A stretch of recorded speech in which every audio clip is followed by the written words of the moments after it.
का सफर बहुत ही शानदार है। आज आप लोगों के साथ हम विश्व घूमने चल रहे हैं और विश्व भूगोल बहुत ही महत्वपूर्ण सेक्शन को हम लोग कंप्लीट करेंगे। तो विश्व भूगोल के जो भी टारगेट है, हमने आपके लिए 2 से 3 क्लास का टारगेट रखा है, पूरा आपका यहाँ पे रिवीजन हो जाएगा। तो आज बहुत ही महत्वपूर्ण जिन सेक्शन पे हम वर्क करेंगे, आप सभी बच्चे एकदम लास्ट तक पूरे डिटेल पढ़ेंगे। यहाँ पे सबसे पहले आपको महासागर पढ़ाएंगे। महासागर के बाद पूरे विश्व के सागर, जल संधि, घास के मैदान, विश्व के मरुस्थल, विश्व के पर्वत, पर्वत चोटी, पठार, इतने सभी सेक्शन से इस बात की लगभग निश्चिंतता होती है, 2 क्वेश्चन आपसे निश्चित बनता है। तो सभी बच्चे आज के क्लास के लिए दूसरा एक बेनिफिट यह है कि यह जो सेक्शन आप देख रहे हैं, ज्यादातर बच्चे का कमजोर होता है। ज्यादातर बच्चे केवल भारत के भूगोल में ही अपनी पूरी ऊर्जा बर्बाद कर देते हैं, जबकि आपको ध्यान रखना है कि विश्व भूगोल भी उसी प्रकार से आपके लिए बहुत ही महत्वपूर्ण होता है। और आपका ये जो क्वेश्चन बनाओगे, ये लीडिंग क्वेश्चन, बाकी बच्चे नहीं बनाएंगे, कम लोग बनाएंगे और आप वहां पे लीड करेंगे। तो हम लोग यहाँ पे बहुत इंपॉर्टेंट सेक्शन पे अब शुरुआत करने जा रहे हैं। तो चलिए, सारे बच्चे तैयार हैं तो एक बार जल्दी से लाइक बटन जरा प्रेस कर दीजिए और तब एक एक अंगूठा दे दीजिए। मजेदार सेक्शन आज आपका शुरू होने जा रहा है। महासागर से बिल्कुल 0 to हीरो लेवल हम आपके क्लास को कंटिन्यू करेंगे। तो चलिए, लगातार अब आपको क्लास हम यहाँ पे शुरुआत करते हैं। जल्दी से हम लोग देखें, सबसे पहले विश्व के महासागर की बात करते हैं। अब जरा ध्यान दीजिए, महासागर की बात में सबसे पहले इंपॉर्टेंट देखिए, जल के बहुत विशाल मात्रा को ही हम लोग महासागर कहते हैं। अब देखिए, एकदम 0 लेवल से हम लोग जरा यहाँ पर ध्यान देंगे। जो भी महासागर है, इस महासागर को हम लोग 4 भागों में बांट के देखते हैं। जो आप उस साइड देख रहे हैं और इस साइड देख रहे हैं, ये दोनों ही, चूंकि पृथ्वी गोल है, तो ये दोनों साइड के महासागर को हम लोग प्रशांत महासागर के नाम से जानते हैं। ये पैसिफिक ओशियन है, प्रशांत महासागर है। इसके बाद हम लोग जरा ध्यान दीजिए, ये जो आप सेक्शन देख रहे हैं, इसी का नाम है अटलांटिक महासागर। यह अटलांटिक महासागर है। इसके बाद हम लोग देखें, यह हिंद महासागर है और ऊपर जो देख रहे हैं, इसी का नाम आर्कटिक महासागर है। तो आपके दिमाग में सारे बच्चे का बैठ गया होगा, जब हम बोले आर्कटिक तो आप कहिएगा वो टिक टिक ऊपर होता है और इसीलिए ये आर्कटिक है। जैसे ही बोले प्रशांत, बहुत शांत, तो आपको ध्यान रखना है कि दोनों साइड में प्रशांत है। हिंद महासागर, हिंदुस्तान के नीचे जो देख रहे हैं, इसी का नाम हिंद महासागर है। और यह जो सेक्शन देख रहे हैं, इसी का नाम अटलांटिक महासागर है। तो हम समझते हैं कि सारे बच्चे को चारों महासागर का फेज कंप्लीट हो। अब एक एक करके हम लोग देखेंगे। सबसे बड़ा महासागर प्रशांत है। देखिए, जो जो प्रश्न पूछता है, हम सभी पे एक नजर आपको पूरा दिखाएंगे और सभी बात आपको क्लियर होते जाएंगे। मतलब पहले प्रशांत, फिर अटलांटिक, फिर हिंद और फिर आर्कटिक, चारों महासागर के बारे में हम लोग स्टेप उठाएंगे। तो सबसे पहले देखिए, प्रशांत महासागर जो अभी आपको ये दिखाई दे रहा है, इसमें 2-3 प्रश्न बहुत इंपॉर्टेंट हो गया। देखिए, पहली बात, पृथ्वी गोल है और इस गोल को हम लोग दोनों एक साइड यहाँ पे रखें। प्रशांत महासागर से क्या क्या क्वेश्चन उठता है, पहली बात एकदम दिमाग में आपका सेट हो जाए, यह सबसे बड़ा महासागर है। यह पृथ्वी का सबसे गहरा महासागर है। तीसरा, सभी बच्चे को बताना है, प्रशांत महासागर का आकार होता है, चॉइस ए आपको दे दे, ये चॉइस ए त्रिभुजाकार, चॉइस ए त्रिभुजाकार, चॉइस बी वर्गाकार, चॉइस सी अंग्रेजी के बड़े अक्षर एस के आकार का, अंग्रेजी के बड़े अक्षर एस के आकार का और डी अंग्रेजी के बड़े अक्षर ए के आकार का। एकदम हल्का क्वेश्चन दे रहे हैं हम लोग, एकदम साथ साथ एमसीक्यू बनाते हुए चलेंगे और एकदम दिमाग में सेट करें। प्रशांत महासागर सबसे बड़ा महासागर है और सबसे गहरा महासागर। अब आपसे क्वेश्चन पूछा गया है, प्रशांत महासागर का आकार होता है त्रिभुजाकार, वर्गाकार, अंग्रेजी के बड़े अक्षर एस के आकार का और अंग्रेजी के बड़े अक्षर ए के आकार का। वेरी गुड, बहुत सुंदर। कई लोग कितने नालायक हैं, ये तो हमें इतना उम्मीद भी नहीं था। यहाँ प्रशांत महासागर का चित्र दिखाई दे रहा है और फिर भी मैं देख पा रहा हूं ज्यादातर बच्चे सी आंसर की ओर सबसे ज्यादा है और एस आकार में अटलांटिक महासागर है।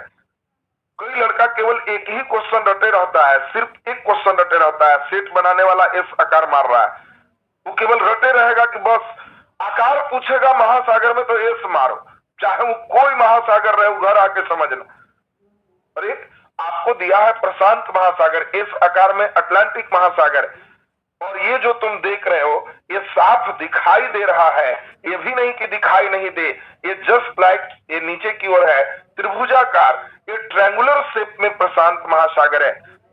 और इसीलिए आपको ध्यान रखना है कि प्रशांत महासागर का आकार कैसा है, त्रिभुजाकार। एक अच्छा क्वेश्चन आपको ध्यान में सेट रखना।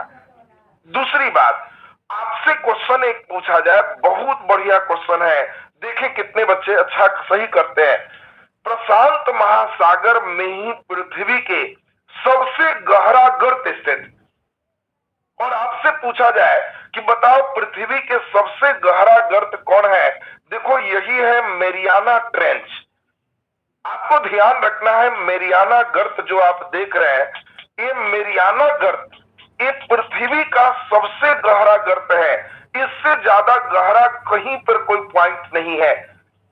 और आपको एकदम दिमाग में सेट रखना है, मेरियाना ट्रेंच की जो गहराई है वो 11 दूना 22 पहाड़ा है, 11,022 इतने मीटर मेरियाना गर्त की गहराई। तो बहुत अच्छा एक क्वेश्चन है। अब देखो क्वेश्चन आजकल सेटर क्या कर रहे हैं उसको सुनिए। पहाड़ा तो एकदम क्लियर है, 11 दूना 22 मेरियाना ट्रेंच होगी। अब आजकल के सेटर कितने एडवांस हैं वो देखिए। ये पृथ्वी का सबसे गहरा बिंदु है मेरियाना ट्रेंच, और आप जानते हो पृथ्वी के सबसे ऊंचे बिंदु माउंट एवरेस्ट हैं, जो लगभग 8,848 से लेके 49-50 मीटर नया हाइट यहाँ पे इसका होगी। अब आजकल के सेटर क्या करेंगे, सेटर दोनों को एक साथ कर देंगे, पृथ्वी के सबसे निचले बिंदु और सबसे ऊपरी बिंदु के बीच की दूरी है। अभी question, choice A 2 kilometre, choice B 4 kilometre, choice C 3 kilometre, choice D आपको मान ले दे रहा है 19 किलोमीटर। अब आपको क्वेश्चन दे दिया, बताओ पृथ्वी के सबसे निचले बिंदु और पृथ्वी के सबसे ऊपरी बिंदु के बीच की दूरी कितनी है। अब क्वेश्चन का लेवल धीरे धीरे ऐसा क्वेश्चन पूछा जाएगा तो हम समझते हैं कि इसमें सारे बच्चे बिल्कुल सही करेंगे। बहुत ही सुंदर, देखिए मैक्सिमम बच्चे एकदम, और क्या तुम्हें करें, हम चिट्टा यहीं पर दे के देखो क्वेश्चन पूछ रहे, तो आपको बिल्कुल सही यहाँ पे है। ये 11,000 है तो लगभग 11 किलोमीटर यह है, और 8 ये है तो 11, 8, 19 लगभग 20 किलोमीटर इन दोनों के बीच का फासला है। और जो बच्चे डी, अब इसमें एक चुनना होगा तो 19 सही है, ऐसे एक्यूरेट हम लोग समझ पा रहे हैं। 11,000 और 9,000 20 किलोमीटर ये दोनों के बीच का गैपिंग होगा। कई बार क्वेश्चन सेटर देखिए आजकल और कितने एडवांस है। देखो जो बच्चे स्मार्ट स्टडी नहीं करे, एकदम वन लाइनर रटे हुए रहेगा, मेरियाना ट्रेंच गहरा बिंदु। आजकल का सेटर क्या कर रहा है ना, उसमें क्वेश्चन दे रहा है कि यदि मेरियाना ट्रेंच में, हो सकता है मेरियाना का नाम भी नहीं लिखे, आपको दे दे कि यदि पृथ्वी के सबसे गहरे बिंदु में माउंट एवरेस्ट को उलट दिया जाए, पृथ्वी के सबसे गहरे बिंदु में माउंट एवरेस्ट को उलट दिया जाए तो कितना गैप बाकी रह जाएगा। पृथ्वी के सबसे गहरे बिंदु में माउंट एवरेस्ट को उलट दिया जाए तो कितना गैप बाकी रहेगा, ये क्वेश्चन दे दी। अब आपसे वो चेक करना चाहता है कि क्या सही में ये बच्चा मेरियाना की गहराई जानता है, माउंट एवरेस्ट की ऊंचाई जानता है, और फिर घटाव जानता है कि नहीं। हम लोग देखिए 11,000, ये 9,000, मतलब 2 किलोमीटर फिर भी बच जाएगा, इतना गहरा गर्त है मेरियाना ट्रेंच। तो अब बहुत ही शानदार एक क्वेश्चन हम और चेक करते हैं, देखिए कितना बढ़िया आप आंसर करते हो। क्वेश्चन रहे पृथ्वी के दक्षिणी गोलार्ध का, पृथ्वी के दक्षिणी गोलार्ध के सबसे गहरा बिंदु कौन है? जल्दी से आंसर बता दीजिए। पृथ्वी के दक्षिणी गोलार्ध का सबसे गहरा बिंदु कौन है? चॉइस ए सुंडागर्त, चॉइस बी मेरियाना गर्त, चॉइस सी टोंग गर्त, चॉइस डी प्यूटोरिको गर्त। अब देखो आपको दे रहे हैं तो हमें उम्मीद है कि सारे बच्चे ये सब क्वेश्चन एकदम सही करेंगे, क्योंकि क्वेश्चन में आजकल क्या कर रहा है, पहले का ट्रेडिशन था कि बच्चों से सीधा पूछता था प्रशांत महासागर के सबसे गहरा बिंदु कौन है, बच्चे आंसर मार दी। आजकल कब उसमें माउंट एवरेस्ट उलट देगा या हो सकता है एंडीज जोड़ देगा, कोई ठिकाना नहीं। अब आपको अपना ब्रेन लगाना पड़ेगा कि डबल और हम इसमें चल सके। वेरी गुड, देखिए बहुत बढ़िया। पहले एक दो बेसिक बात आपको कर दे, देखिए हम अपने क्लास को 0 to हीरो लेवल रख रहे हैं, इसलिए सारे बच्चे जो पहले से भी कम पढ़े हो उनको भी समझ में आए। देखो बात को पहले समझो, पृथ्वी को जब भी हम नाम गोलार्ध कहें, परीक्षा में जब भी देखना गोलार्ध तो कहना कि वो गोला का आधा गोलार्ध, गोला का आधा गोलार्ध, नाम ही है गोलार्ध आधा। और इसीलिए 2 भागों में बांटोगे तो इसको हम लोग उत्तरी गोलार्ध कहते हैं और इसको हम लोग दक्षिणी गोलार्ध कहते हैं। गोलार्ध माने गोला के आधा, और आधा होगा तो ये उत्तरी गोलार्ध होगा, ये दक्षिणी गोलार्ध होगा। अब बताओ गोलार्ध माने आधा आधा होगी। अब आपको समझना है एकदम बढ़िया से, दक्षिणी गोलार्ध के सबसे गहरा बिंदु कौन है? तो विषुवत रेखा के नीचे की बात चल रही है। अब देखो जो मेरियाना है ये चैलेंजर द्वीप के पास है, ये ऊपर स्थित है। आपको ध्यान रखना है ऑस्ट्रेलिया के बीच से मकर रेखा गुजरती है, ऑस्ट्रेलिया के बीच से मकर रेखा गुजरती है। अब इसमें ध्यान देना है। देखो एक बच्चे पूछ रहा है सर बीपीएससी के लिए, अरे नालायक, कोई चीज बीपीएससी करके कोई समान नहीं होता है। तुम इसी में कितने बौद्धिक विकास करते हो उससे बीसीएस है या चपरासी का भर रहे हो ये तय होता है। सब जगह ऐसा नहीं है कि बीपीएससी का बच्चा पढ़ेगा तो उनको मेरियाना गर्त गहराई नहीं होगा। क्यों? ये बीपीएससी के लिए रिजर्व है। बिहार पुलिस वाला सबसे गहरा तो गांव वाला तालाब नाप के और गंगा नदी नाप के आएगा। अरे सबके लिए मेरियाना होगा, लेकिन वहां लेबलिंग वही तो तुम्हें समझा रहे हैं और तुम मूर्ख जैसा बस वही हो कि बीपीएससी के लिए है कि दरोगा के लिए है कि रेलवे के लिए। तो ये वाला किसी के लिए बैठ के सोचते रहोगे तो झक मारते रहोगे, किसी के लिए नहीं। तुम बैठ के इसमें अपना बौद्धिक विकास कितना कर पाते हो ऊपर ध्यान कि उसमें कितना बढ़िया हम इस पर सोच पाते हैं, तो वो उतना बढ़िया सबके लिए। ऐसा कुछ नहीं है कि कुछ बच्चे धरती पर केवल बीपीएससी की तैयारी करते आते हैं और केवल बीपीएससी भरते हैं। तो तुम्हें हमेशा ध्यान रखना है किसी भी विषय वस्तु के बारे में गहरी जानकारी प्राप्त करिए उस सब के लिए, और बाकी कितना बढ़िया दिमाग लगाते हैं वो सब हो गया। अब ध्यान दो, पहली बात हमने पहले भी बताया है, नौकरी के लिए मत पढ़ो। नौकरी के लिए पढ़ोगे नौकर बनोगे, बस ये बात पक्का है। तुम योग्य बनने के लिए पढ़ो, नौकरी झक मार के आएगा।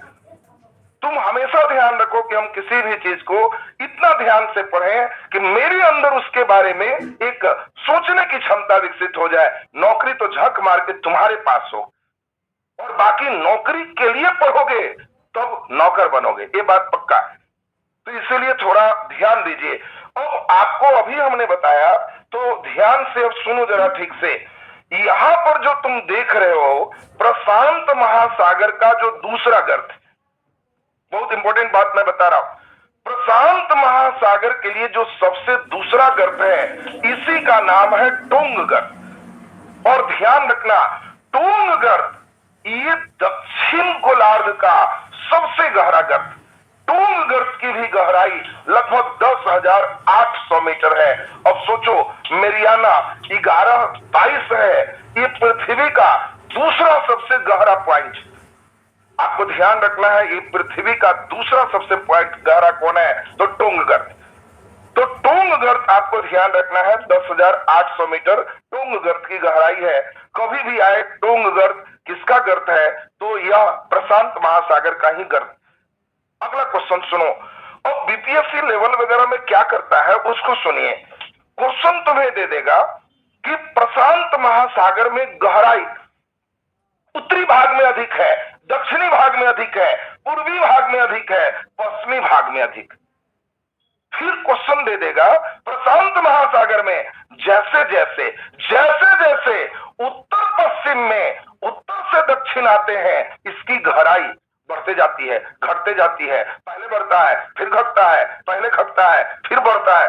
तुमको प्रशांत में ही इतना बढ़िया डुबकी लगाएगा ना, मिजाज फ्रेश हो जाएगा। और इसी के लिए तुमको हम मानचित्र दिखवा रहे। ये नहीं समझना कि केवल मेरियाना मेरियाना करने से तुम्हारा कुछ होने जा रहा। तुमको बैठ के ये समझना होगा कि सर मुझे ये बात समझ में आ रही है कि आपने कहा कि ये धरती का सबसे गहरा गर्त है, तो इसका मतलब प्रशांत के पश्चिम हिस्सा में गहराई अधिक होता है। देखो, ये चीज तुमको पहली बात समझना होगा, और तब तुमको धीरे धीरे समझना होगा कि हाँ सर, जो गर्त समझा रहे हैं ये बात समझ रहे हैं। अब देखो, बच्चे से एक बार हमने पूछा कि प्रशांत महासागर सबसे गहरा होगा बीच में, पूरब में, पश्चिम में। लड़के अपने गांव वाला तालाब जैसा समझ गए। किसान समझ गए तालाब में बीच में बहुत गहरा होता है सर, डूब जाता है। किनारे गहरा क्यों होगा? यहां आंसर सोचो, किनारे गहरा है, पूरब में नहीं है। तुमको क्वेश्चन दे देगा कौन सा कथन सही है, अभी क्वेश्चन दे देगा। अब क्वेश्चन दे देगा कि प्रशांत महासागर के बीच का भाग सबसे गहरा है। बी में दे देगा कि प्रशांत महासागर के पूर्वी भाग में गहराई कम है। प्रशांत महासागर के पश्चिमी भाग में ही सभी गर्त पाए जाते हैं। देखो, एकदम सही हो। तो मुझे ये सिर्फ चाहिए कि जिस समय मैं आपको बता रहा हूं, एक चीज से कई बात दिमाग में सेट करो, और तब लगे कि एकदम पूरे सर बेस क्लियर है। अब क्वेश्चन घुमाएगा भी तो एकदम हम धुआं उड़ा देंगे। प्रशांत में हमें कोई दिक्कत नहीं। चलिए दूसरे नंबर पे चलते हैं। पहले सब सुन लो, तब हम एमसीक्यू कराएंगे, तब हमें मजा आएगा, तब लगेगा कि हाँ कितना बढ़िया आप लोग समझने लगे हो। फिर एमसीक्यू का आनंद ही कुछ और हो। चलिए अगला नंबर हम लोग देखें, अटलांटिक महासागर। देखो, दो तीन बात। पहला नंबर आपको समझाएं, ये देखो अटलांटिक महासागर, यही अंग्रेजी के बड़े अक्षर एस, एकदम जो तुम लोग रटे रहते हो, अंग्रेजी के बड़े अक्षर इस आकार का आपको ध्यान रखना है कि ये अटलांटिक महासागर है। दूसरा नंबर आपको ध्यान रखना है कि अटलांटिक महासागर जो देख रहे हैं, इसका नाम अंध महासागर है। दूसरा नाम इसका अंध महासागर है। आपको क्वेश्चन दे देगा कि बताओ अंध महासागर, तो आपको ध्यान रखना है कि अंध महासागर अटलांटिक महासागर को ही कहते हैं। अब देखो, बीपीएससी रेंज में क्वेश्चन, रेलवे में बस इतना ही होगा, अंध महासागर कौन है? अटलांटिक। बीपीएससी लेवल का क्वेश्चन, अटलांटिक महासागर को अंध महासागर क्यों कहते हैं? अब देखो क्वेश्चन कितना अच्छा पूछता है। और यही सब जो बच्चे, देखो कई ज्ञान तुम्हें किताबों में नहीं मिलेगा, गूगल के पास नहीं मिलेगा। गूगल के पास ज्ञान मिलता है। हम लोग जो क्लास लेते हैं ये समझ के लिए क्लास होता है, तुम्हारे अंदर एक अंडरस्टैंडिंग डेवलप। और जिन बच्चों के अंदर मैंने देखा है अंडरस्टैंडिंग डेवलप हो जाता है, सोचने लगते हैं, वो लोग साधारण बच्चे से ऊपर हो जाते हैं।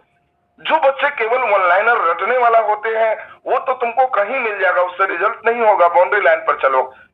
अब हम तुमसे क्वेश्चन पूछे हैं, बताओ अटलांटिक महासागर को अंध महासागर क्यों कहते हैं? अब तुम्हें चॉइस भी दे दे। अब देखो यहां पे आंसर सीधे कर दे, टाइम हम चॉइस में नहीं बर्बाद कर रहे, पहले सीधे चॉइस करें। देखो मेन कारण क्या है, अटलांटिक महासागर के बारे में शुरुआत में अफ्रीका को भी हम लोग अंध महादेश कहते थे। कारण था कि अफ्रीका के अंदर की गहरी जानकारी यूरोप के देशों के पास नहीं था। यूरोपीय देशों के पास अफ्रीका के आंतरिक हिस्से की जानकारी नहीं थी। वो भी कारण था कि यहाँ पर विषुवत रेखा के कारण, यहाँ जो विषुवत रेखा है इसके कारण बहुत सघन जंगल है और उन जंगलों से अंग्रेज गुजरते नहीं थे और घोषित कर दिए कि अंध महादेश है, अंधेरा महादेश। और जानकारी शुरुआत में बढ़िया से नहीं होने के कारण इसका नाम अंध महादेश पड़ा और इस महासागर का नाम अंध महासागर पड़ा। तो हम समझते हैं कि अंध महासागर की बात भी आपको क्लियर हो गई। दूसरी बात अब फिर वही इंपॉर्टेंट है, अब आपको भी समझना होगा, अटलांटिक का सबसे गहरा गर्त है पूर्वी हिस्सा में, पश्चिमी हिस्सा में, बीच हिस्सा में।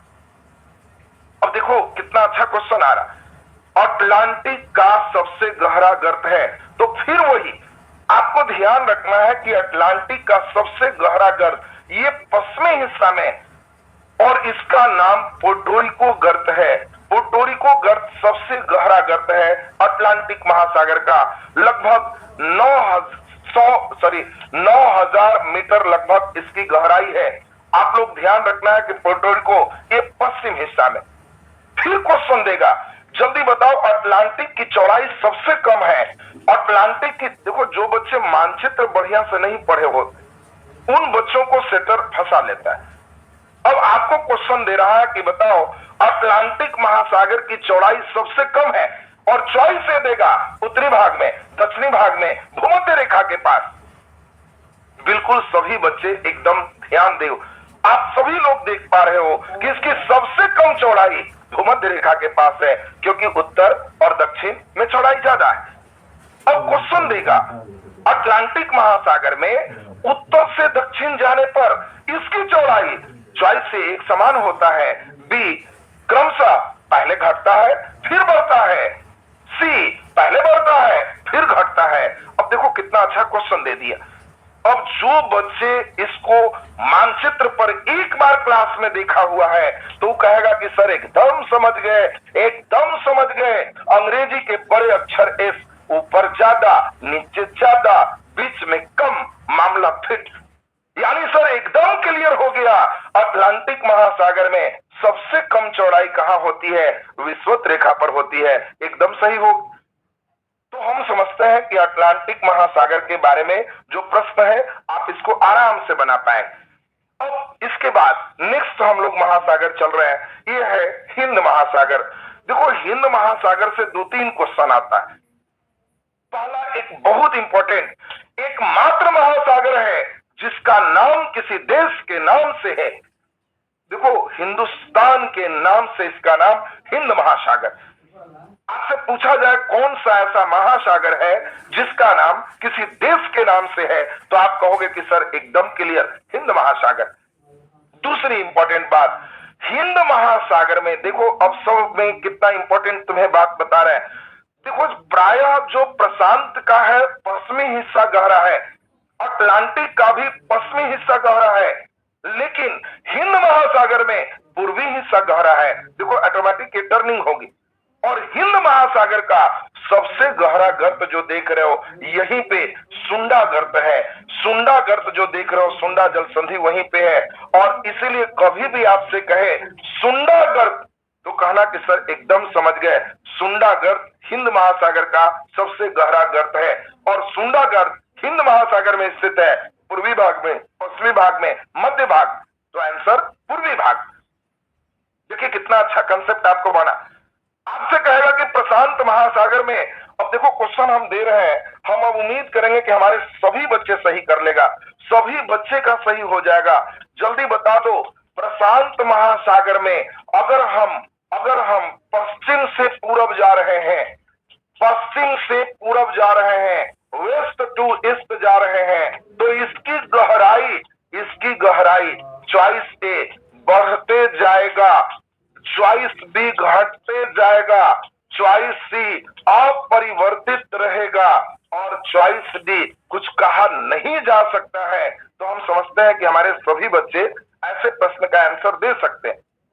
मैं इसके लिए ही मेन क्लास ले रहा हूं कि तुम्हारे अंदर एक समझ डेवलप विकसित हो, तुम खुद से सोच सको कि सर ऐसा क्वेश्चन तो मेरा चटनी हो गया, एकदम बना देंगे हम। और देखो बिल्कुल सारे बच्चे सही बना रहे हो, सभी बच्चे सही बना रहे हो, वाह रे वाह, बहुत बढ़िया, जबरदस्त, बहुत अच्छा बहादुर। अब देखिए अभी जस्ट हमने समझाया प्रशांत महासागर के सभी गहरागर्त इस पश्चिम हिस्सा में है, पूरब की ओर आएंगे तो निश्चित ये ज्यादा गहरा है तो गहराई घटते जाएगा। बिल्कुल आप लोग एकदम सही सोचा। और एकदम देखो बीच चॉइस देख के मेरा मिजाज खुश हो गया कि मैक्सिमम बच्चे अब एकदम लाइन लेंथ पकड़ रहे हैं। अब जरा ध्यान से सुनेंगे एकदम ठीक से। हिंद महासागर में आप देख पा रहे हो पूर्वी हिस्सा गहरा ज्यादा है, पश्चिम कम। अब एक बहुत इंपॉर्टेंट बात समझा रहे हैं, बहुत अच्छा क्वेश्चन है। हिंद महासागर एकमात्र महासागर है जहां धारा वर्ष में 2 बार अपनी दिशा बदलती है।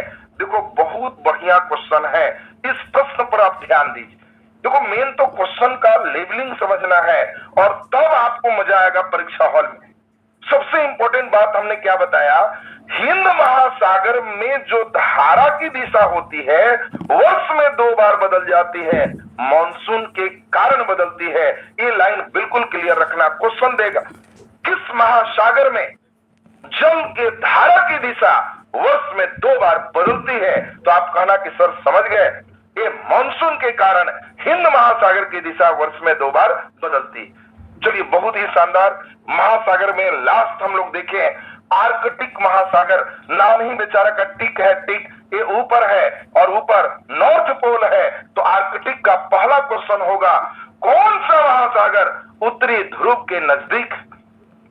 देखो बहुत अच्छा क्वेश्चन, कौन सा महासागर उत्तरी ध्रुव के नजदीक है, तो आप तुरंत कहोगे कि वो नॉर्थ पोल के नजदीक हमारा ये आर्कटिक महासागर। दूसरा नंबर एक बहुत शानदार क्वेश्चन है आपके लिए, आर्कटिक महासागर में जनरली बर्फ के रूप में ही सभी चुके ध्रुव के पास है, तो ये बर्फ के रूप में जमा है। क्वेश्चन आएगा कौन सा महासागर में सबसे अधिक बर्फ जमा है, आंसर आर्कटिक महासागर। नेक्स्ट क्वेश्चन आपको आएगा आर्कटिक महासागर के सबसे गहरा गर्त कौन है। बहुत अच्छा क्वेश्चन, आर्कटिक महासागर के सबसे गहरा गर्त कौन है। अब देखो आर्कटिक महासागर के कई गर्त है, जिसमें यूरेशियन बेसिन जो देख रहे हो, यूरेशियन बेसिन ये आर्कटिक महासागर का सबसे गहरा गर्त है। एकदम दिमाग में आपका सेट होना चाहिए।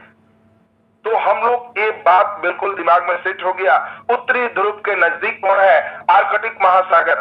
कौन से महासागर में ज्यादा बर्फ है, आर्कटिक महासागर। आर्कटिक का सबसे गहरा गर्त कौन है, तो यूरेशियन बेसिन। काम कंप्लीट हो। अब यहाँ पे पूरी बात आपका क्लियर हो गया। अब हम लोग बहुत इंपॉर्टेंट सिस्टम पे चलने जा रहे हैं। वर्ल्ड के सागर आपको याद करवाएंगे, कौन सा सागर किस महादेश में है। अभी जबरदस्त फेज आएगा। देखो अभी हम जबरदस्त सब फेज करेंगे, सागर और जल संधि। ये दो जिस बच्चे का क्लियर हो गया, आनंद आएगा कि सर बहुत जबरदस्त आया। और सागर का बेस अभी हम पूरे जबरदस्त रूप में समझाने जा रहे हैं। विश्व के जो भी सागर हैं वे सभी सागर आपको एकदम आज हम क्लियर करेंगे। कहोगे कि सर एकदम धुआं उड़ गया है। सभी बच्चे यहां तक की बात एकदम समझ पा रहे हो, सागर के लिए एकदम तैयार हो, तो एक बार जो थर्मामीटर आपको लाइक का मिला है वो एक बार जो नहीं दबाए हैं जल्दी से दबा लीजिए, एक एक फिर से अंगूठा दे दीजिए। आप यहां से रिचार्ज हो जाते हो और हम भी रिचार्ज हो जाते हैं। और तब अब मजेदार फेज शुरू हो। जो भी सागर है वो सभी सागर आपको एकदम दिमाग में बैठ जाना चाहिए। तो चलिए बहुत ही बढ़िया। देखिए सभी बच्चे का हम चाहेंगे कि यहाँ पर पूरा ध्यान एक जगह केंद्रित करें और पूरे ध्यान केंद्रित करने के बाद जो जो विश्व के इंपॉर्टेंट सागर हैं ये सभी सागर को आप ध्यान दोगे, तब सागर के बाद जल संधि पर ध्यान दें। बहुत ही बढ़िया। देखिए सभी मैक्सिमम बच्चे एकदम पूरे सब चीज क्लियर है सबका। देखिए अब जो जो मेन सागर है पहले उसकी बात हम मुख्य रूप से करते हैं। तो देखो, सबसे इंपॉर्टेंट बात आपको पहले हम जल संधि पहले कर ले, फिर सागर करें तो ज्यादा अच्छा। देखिए, पहले जल संधि ही कर लेते हैं, तब सागर की बात करते हैं। देखो, पहले सबसे पहले आपको ध्यान रखना है, जल संधि मतलब क्या होता है। इसका नाम है जल डमरू मध्य, इंग्लिश में इसी को स्ट्रीट कहते हैं। पहले आप जल संधि बढ़िया से समझो। देखिए, अब इसमें ध्यान रखना है, होता क्या है, अगर दो प्रकार के जल है, इधर अलग और इधर अलग, तो दोनों जल के कटाव से बीच में एक ऐसा आकृति बन जाता है जो देखने में इस तरह का हो जाता है और जस्ट लाइक लगता है कि शंकर जी वाला डमरू है, डुम डुम डुम डुम बजने वाला। और इसीलिए इसका नाम हिंदी में साफ रखा गया है, जल डमरू। देखो कितना बढ़िया नाम, जल डमरू। जब हम कहेंगे जल डमरू, कहेगा कि सर समझ गए, जल डमरू का मतलब हो गया दो अलग अलग प्रकार के जलों को जोड़ने वाला, ये जल डमरू है। उसी का हिंदी नाम हम लोग देख रहे हैं, जल संधि। संधि क्यों है? क्योंकि यह दोनों प्रकार के जल को जोड़ता है और इसी में जो स्थल खंड है इसको यह अलग करता है। तो आप सभी बच्चे को पहली बात दिमाग में एकदम बैठाओ, दिमाग में बैठाओ, पहले एकदम बहुत बेसिक बात तुम्हें बता रहे हैं। कभी भी जो जल संधि होगा या जल डमरू होगा, वो जल को आपस में, दो भिन्न जल को आपस में जोड़ने का काम करेगा और स्थल को अलग करने का काम करेगा। और यही देखो क्वेश्चन होता है। फिर से समझना, एकदम बेसिक बात जो बच्चे का क्लियर है वो लोग एकदम समझते चला जाए। हमने क्या बताया, सपोज इधर और इधर के पानी के बीच में स्थल खंड आ गया। अब स्थल खंड में बीच में कटाव हो गया, तो इन दोनों पार्ट को जो जोड़ रहा है ये जल संधि।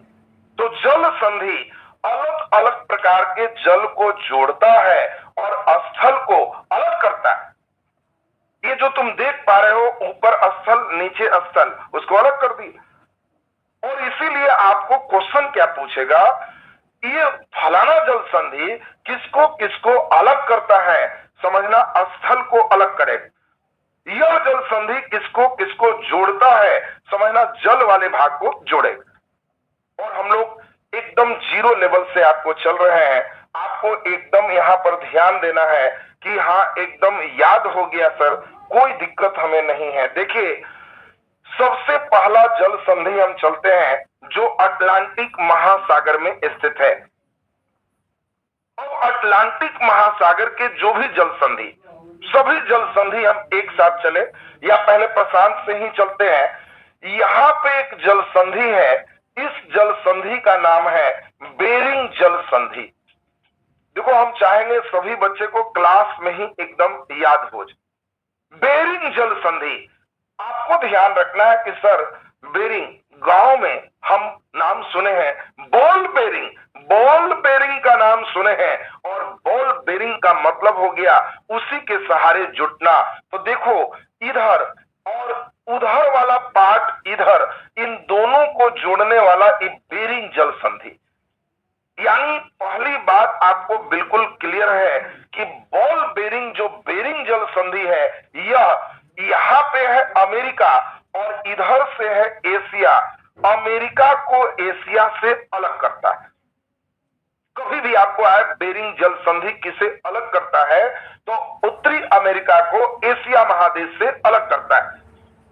और किसको किसको जोड़ता है, तो यह प्रशांत महासागर है और ऊपर आर्कटिक महासागर है। अभी टिक की बात हम किए थे, तो आर्कटिक महासागर को प्रशांत महासागर से कौन जोड़ता है, तो बेरिंग जल संधि जोड़ता है।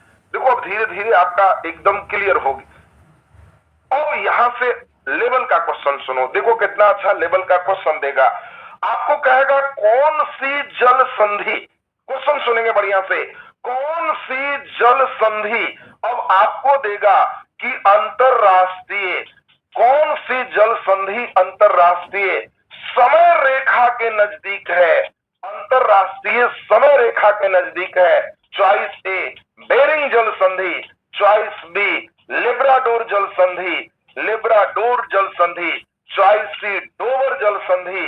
अब चॉइस डी आपको और एक दे दिया, जिब्राल्टर जल संधि, जिब्राल्टर जल संधि। और चॉइस ई, इनमें से कोई नहीं, एक से ज्यादा सही। देखो कितना अच्छा क्वेश्चन। अब आपको जो पीसीएस लेवल का क्वेश्चन होता है उसमें उसी जल संधि में नया डिजाइन लगाता है। वो चेक करता है कि बच्चे के अंदर पूरा समझदारी विकसित शिक्षक ने किया है या नहीं किया। और इसीलिए आपको बिल्कुल ध्यान में यहां बैठाना है। ये हम अभी क्वेश्चन जान के दिए आपके प्रीवियस नॉलेज टेस्ट के लिए। अगर यह क्वेश्चन बीपीएससी में आएगा तो बिल्कुल सही जवाब यहां पर ई होगा, सही जवाब ई होगा। क्यों? क्योंकि डोवर जल संधि और जिब्राल्टर जल संधि ये दोनों अंतरराष्ट्रीय समय रेखा के पास है। कैसे सर, ई कैसे हो गया? अरे यहां पर जो रेखा है इसको अंतरराष्ट्रीय समय रेखा नहीं कहते, ये तिथि रेखा है। देखो दो बात है, जो बच्चे अब तिथि रेखा और समय रेखा नहीं समझोगे क्वेश्चन घुमाएगा, घूम जाओगे। इंग्लैंड के ग्रीनविच से जो गुजरती है ये अंतरराष्ट्रीय समय रेखा है। ये टाइम यहां से चलता है और तिथि यहां से चलता है। ये दोनों शब्द को आपको पहले पकड़ना होगा। जो बच्चे इस शब्द को पकड़े रहेगा उनको समस्याएं नहीं होगी। यानी आपको कभी भी पूछे कि बताओ कौन सी जल संधि अंतरराष्ट्रीय समय रेखा, तो समय देखते ही समझना कि वो इंग्लैंड के पास की बात कर रहे हैं, क्योंकि समय यहां से है और यहीं पे ये जिब्राल्टर है, यहीं पे डोवर है, और इसीलिए सही आंसर ई हो। हाँ, अगर क्वेश्चन कहता कौन सी जल संधि अंतरराष्ट्रीय तिथि रेखा के पास है, तब आंसर बेरिंग होता। तो चलिए खैर, बहुत ही बढ़िया।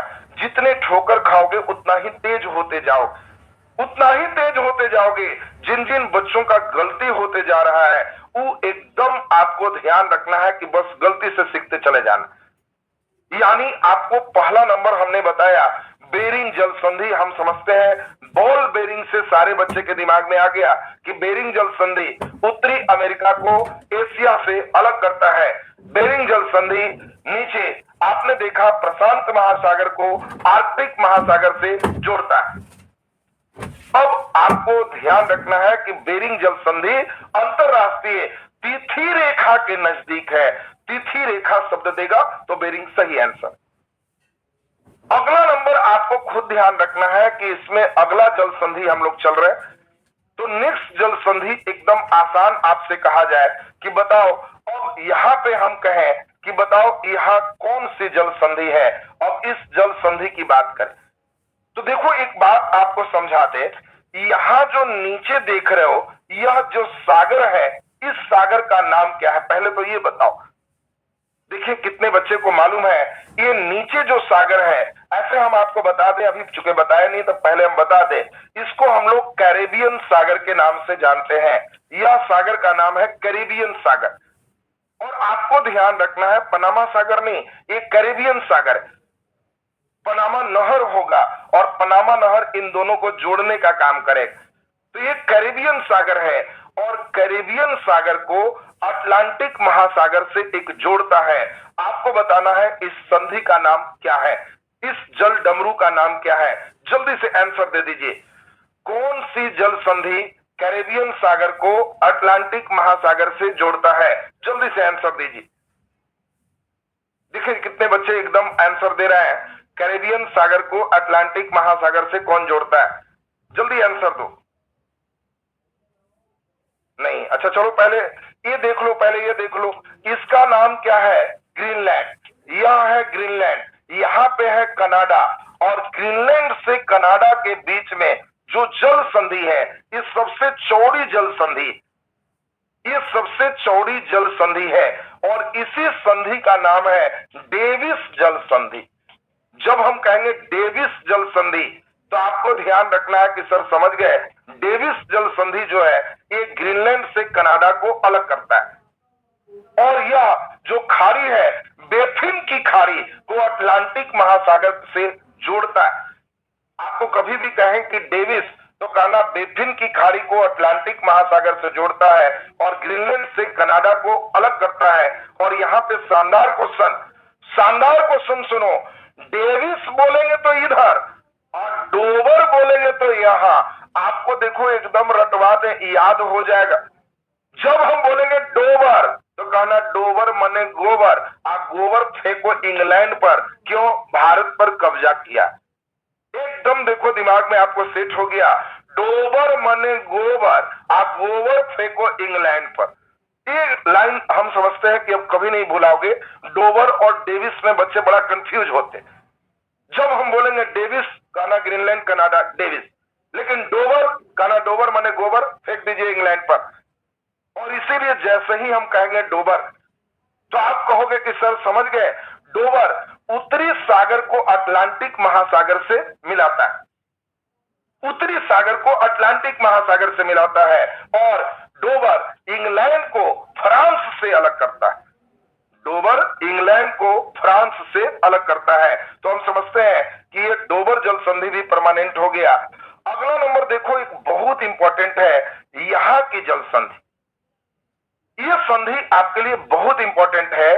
ये पूरे सागर को भूमध्य सागर कहते हैं। इस सागर का नाम है भूमध्य सागर और इस साइड जो देख रहे हो ये अटलांटिक महासागर है और भूमध्य सागर को अटलांटिक महासागर से जो जोड़ता है इसी का नाम है जिब्राल्टर जल संधि।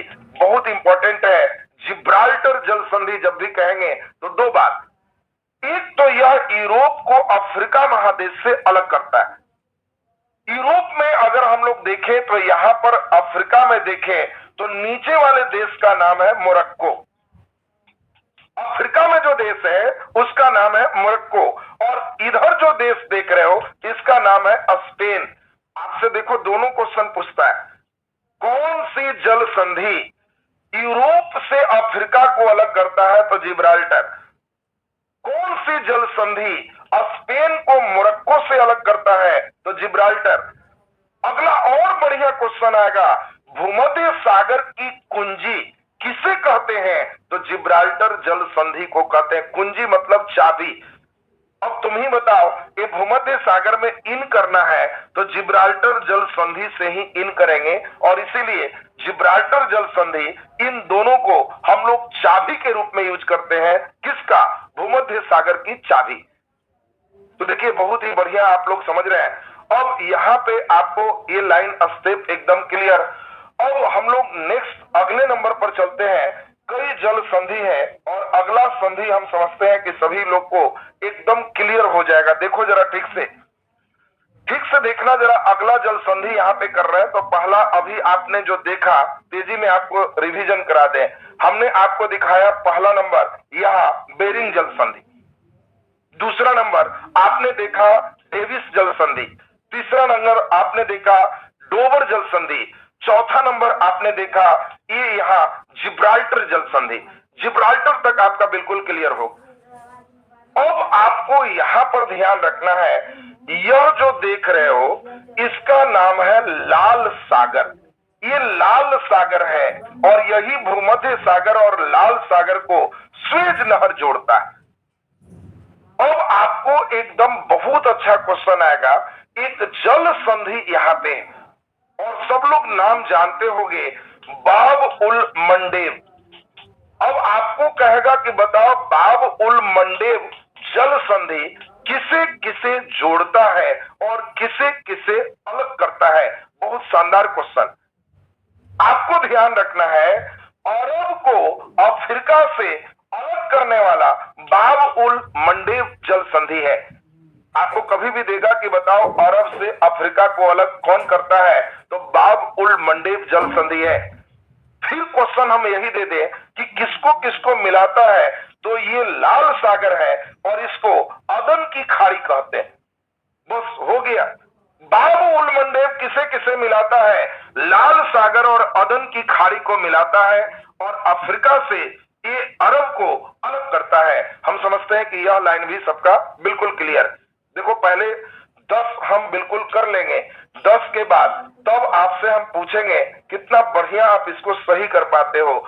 चलिए अगला नंबर हम लोग देखें। एकदम सभी बच्चे नाम सुने होंगे इसका, पाक जल संधि। इसको पाक स्ट्रीट के नाम से जानते हैं। ये ये सभी बच्चे नाम सुने होंगे, पाक स्ट्रीट, पाक जल संधि, सब बच्चे नाम सुनते हैं।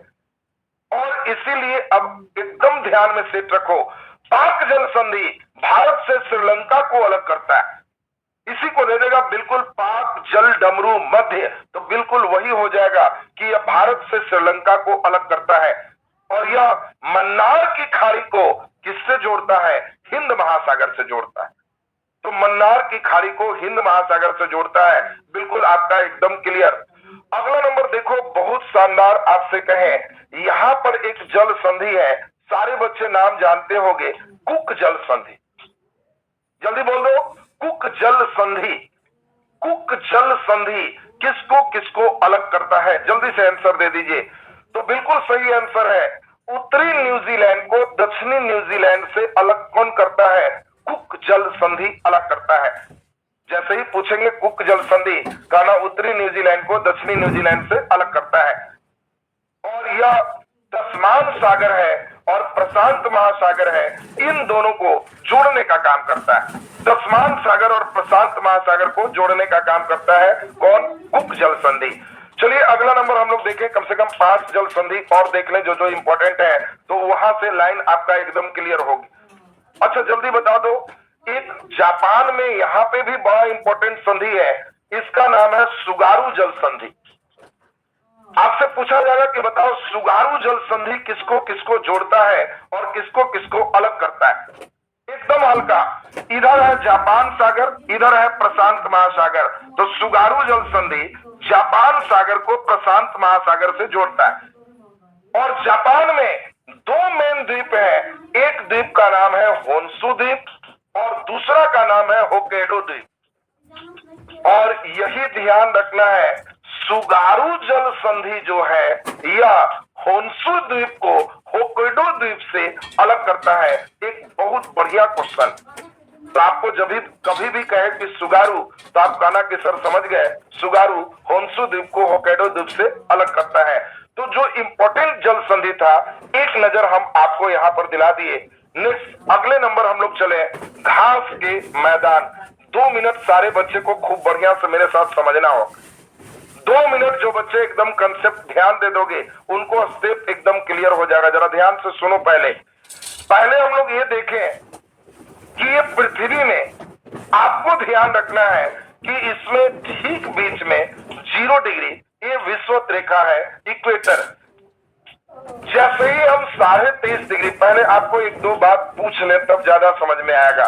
पहले हमें ये बताओ सभी बच्चे, एक अच्छा क्वेश्चन है कि पृथ्वी अब आपसे क्वेश्चन दे रहे हैं, देखें कितने बच्चे सही करते हो।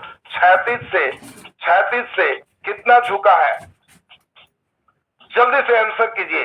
पृथ्वी 36 से कितना झुका है? Choice A 0 degree, choice B 23.5 degree, choice C 66.5 degree, choice D 90 degree. अब आपको आंसर देना है। एकदम हम समझते हैं कि एक एक बच्चे का सही आंसर हो जाना चाहिए, क्योंकि ये सब लोग जानते हो। पृथ्वी 36 से कितना झुका है? जल्दी से आंसर दीजिए। वेरी गुड, बहुत ही सुंदर। देखिए ये तो सभी लोग को एकदम क्लियर है जी, सभी का एकदम क्लियर है। पृथ्वी 36 से 23.5 डिग्री झुका है, एकदम देख पा रहे हैं। बी आंसर का बाढ़ ला दिए, लेकिन 0 नंबर आपको आ गया। पृथ्वी ऊर्ध्वाधर से ठीक सीधा से 23.5 डिग्री झुका है, और हमने कहा 36 माने बड़ा होता है, 66.5 डिग्री झुका है, और सही आंसर सी है। देखो हमने जब बी में टिक मारा तो देखे बी और कई बच्चे लिख दी, लेकिन आपको यही समझना होगा, झुकाव को ठीक से समझिए।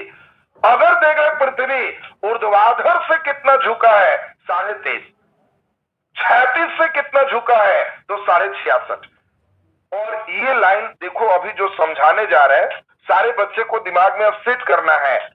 पृथ्वी के अक्ष से झुकने के कारण, पृथ्वी के अक्ष से झुकने के कारण सूर्य की किरण तिरछा पड़ती, और इसी कारण से 23.5 डिग्री और 66.5 डिग्री, ये 2 लाइन ऐसे लाइन मिलते हैं जो यहाँ के लिए बड़ा इंपॉर्टेंट है। ये 23.5 नॉर्थ है, ये 23.5 साउथ है। इसी प्रकार 66.5 ये साउथ है और यह 66.5 नॉर्थ है। ऊपर हमारा ध्रुव है और नीचे भी हमारा ध्रुव है। ध्यान से समझना, बहुत इंपॉर्टेंट बात समझा रहे हैं। सूर्य जो होता है यहां से लेके यहां तक वैरी करता है। सर सूर्य स्थिर है फिर वैरी क्यों करवा रहे? सूर्य तो कहीं घूमता नहीं। अरे भाई सूर्य सही में स्थिर है लेकिन पृथ्वी अपने अक्ष पर झुकी हुई है, इसी कारण से सूर्य की स्थिति यहां से यहां वैरी होता है। नहीं समझे सर? कैसे वैरी हो जाएगा? अरे वही तरह की बात है जैसे तुम्हारे साइकिल में ब्रेक स्थिर है, ब्रेक स्थिर है लेकिन चक्का टाल है, चक्का टेढ़ा है, तो क्या होगा? कभी चक्का ब्रेक में धक्का मारेगा और कभी ब्रेक से दूर हो जाएगा। ये लीजिए, चक्का सट रहा है और दूर हो रहा है। कैसे भाई? क्यों? ब्रेक तो स्थिर है, चक्का टाल है। अरे पृथ्वी का चक्का टाल है, बस यही समझो। पृथ्वी सीधा नहीं घूम रही है, पृथ्वी का चक्का ही टाल है और इसी कारण से पृथ्वी के चक्का टाल होने से यहां सूर्य वैरी करता है। अब इंपॉर्टेंट बात एकदम बहुत बढ़िया समझ रहे हो। देखो जब तक ये आत्मा नहीं डलाएगा ना तब तक बहुत बढ़िया बेस नहीं आएगा। जिन बच्चों के अंदर ये आत्मा इन कर गया, भूगोल मजेदार, फिर तो कोई भारी नहीं है। अब हम लोग यहाँ पे बात समझेंगे, यहां से यहां सूर्य जब वैरी कर रहा है तो क्या होगा?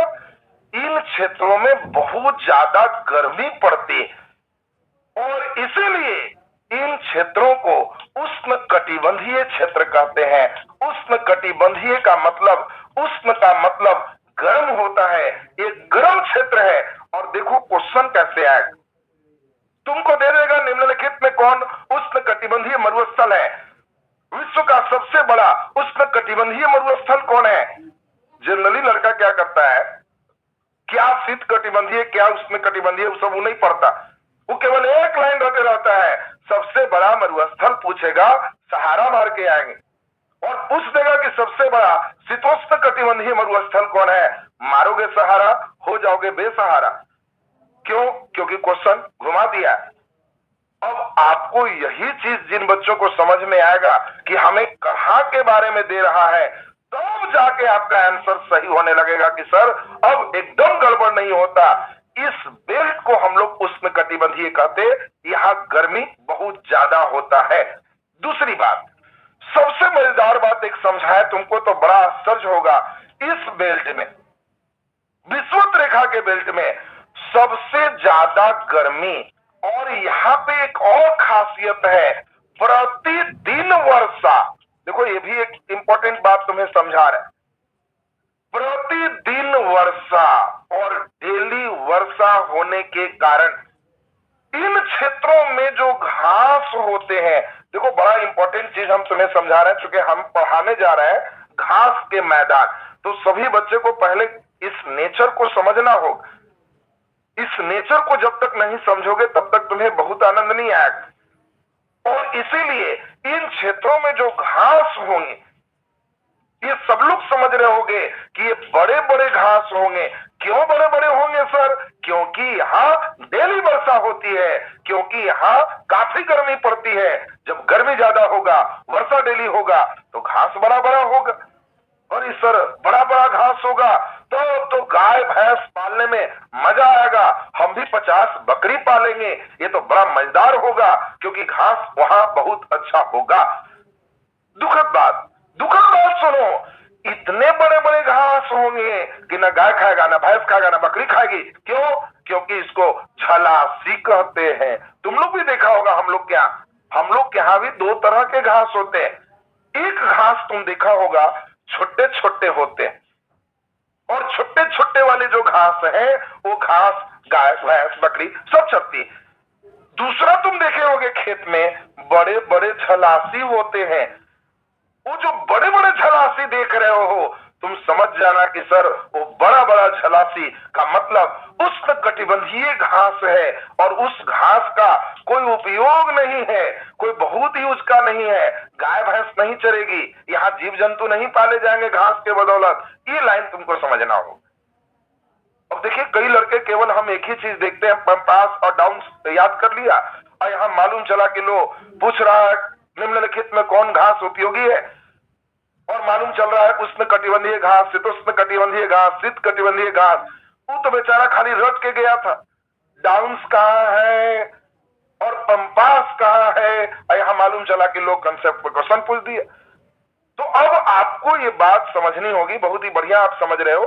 अब देखो इन बेल्टों की बात करें, इन बेल्टों में क्या होता है, यहाँ गर्मी भी पड़ती है और जब सूर्य यहाँ आता है कड़ाके की ठंड भी पड़ती है, और इसीलिए इन क्षेत्रों को शीतोष्ण कटिबंधीय क्षेत्र कहते हैं। शीतोष्ण कटिबंधीय जो क्षेत्र देख रहे हो वो 23.5 से नीचे होगा, और जो नीचे का बेल्ट होगा यहाँ पे ज्यादा वर्षा नहीं होती है इन बेल्टों के तुलना में, इसीलिए यहाँ के घास छोटे छोटे होंगे, कोमल घास होंगे। और इन घासों के कारण यहाँ भेड़ पालन, बकरी पालन, गाय पालन, यहाँ जानवर पालन काफी ज्यादा होगा। क्यों? यहाँ के घास में काफी पोषक तत्व पाए जाएंगे, चाहे वो नीचे रहे चाहे वो ऊपर रहे, दोनों बेल्ट की बात कर रहे हैं। यानी हम लोग एक बहुत अच्छा चीज क्या सीख गए, शीतोष्ण कटिबंधीय घास का जो मैदान होता है वह एक उपयोगी घास का मैदान होता है। इन क्षेत्रों में पशुपालन काफी अच्छे से हो सकता है, लेकिन उष्ण कटिबंधीय घास का मैदान बहुत उपयोगी नहीं होता है। और इसके बाद ये शीत कटिबंधीय है, यहाँ हमेशा ठंड ही पड़ते हैं, यहाँ हमेशा ठंड पड़ते हैं, और जब हमेशा ठंड पड़ेंगे तो इस बेल्ट को हम लोग शीत कटिबंध कहते हैं। शीत का मतलब ठंडा, और इसीलिए इन बेल्टों में भी अब बर्फ है तो कहां घास होगा, बहुत ही उपयोगी घास यहां भी नहीं होते। अब हम चलते हैं सीधा टू द पॉइंट बात। अब आप सभी बच्चे हमारे साथ जो चाहिए वो समझ पाओगे, चूंकि मेन क्वेश्चन का जो टर्निंग होता है मुझे उसी बात से डर होता है कि जो बच्चे के अंदर कंसेप्ट नहीं होगा, सेटर जहां चाहेगा आपको उलट पुलट देगा।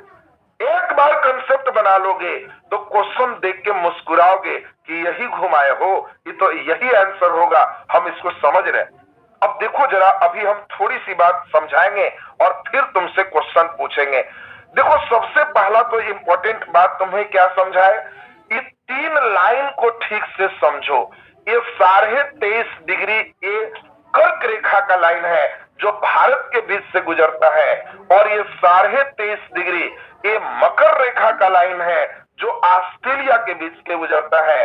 और इस बेल्ट में जो भी घास है ये सभी उष्ण कटिबंधीय घास है जो काम का नहीं, यही चीज तुमको समझा रहे हैं बार बार, ये काम का नहीं है, बड़े बड़े घास हैं। ये घास झलासी कहलाते हैं, बहुत यूजफुल नहीं। लेकिन अगर इससे नीचे आएंगे या इससे ऊपर जाएंगे तो ये शीतोष्ण कटिबंधीय घास है और बहुत उपयोगी घास है, और इसीलिए उपयोगी घास सभी बच्चे को याद होना चाहिए। देखो अभी जस्ट हम आपको याद करवाएंगे, सभी बच्चे को लगेगा कि सर एकदम याद हो गया, कोई दिक्कत ही नहीं है। पहली बात इंपॉर्टेंट सुनिए, ऑस्ट्रेलिया में जो सबसे नीचे देख रहे हो, इतना ऊपर नहीं, सबसे नीचे देख रहे हो, इस घास के मैदान को डाउन्स कहते हैं।